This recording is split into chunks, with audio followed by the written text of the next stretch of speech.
Bölgələrdə içməli su infrastrukturunun yaxşılaşdırılması istiqamətində işlər davam etdirilir. Bu tədbirlərdən biri Hacıqabul rayonunun böyük qəsəbələrindən sayılan Muğan qəsəbəsində reallaşıb. Bu münasibətlə qəsəbədə içməli su layihəsinin açılış mərasimi keçirilib.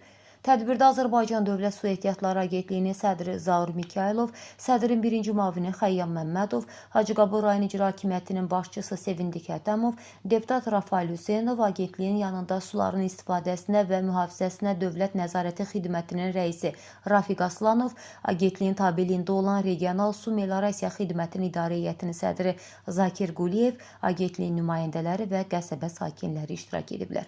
Çıxışlar zamanı bildirilib ki, bu cür təşəbbüslər ölkəmizin regionlarında dayanıqlı inkişafın əsasını təşkil edir. Qeyd olunub ki, hazırda bir çox bölgələrdə əhalinin içməli və suvarma su ilə təminatı istiqamətində iri layihələr icra olunur və bu layihələr növbəti illərdə də davam etdiriləcək. Əsas məqsəd kəndlərdə yaşayan əhalinin dayanıqlı və keyfiyyətli içməli, eləcə də suvarma suyu ilə təmin olunmasıdır.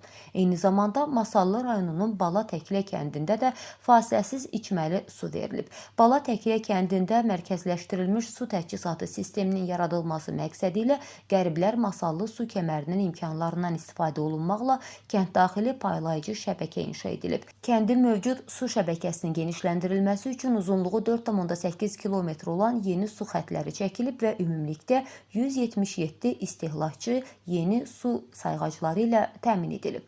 Layihə çərçivəsində Bala Təklə kəndində 635 nəfər əhali mərkəzləşdirilmiş içməli su təchizatı sistemi ilə təmin olunub.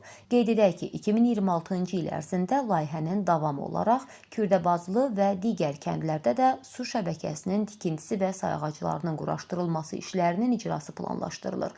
Bala Təklə kəndinin və Muğan qəsəbəsinin sakinləri göstərilən diqqət və qayğıya görə Prezident İlham Əliyevə minnətdarlıqlarını bildiriblər.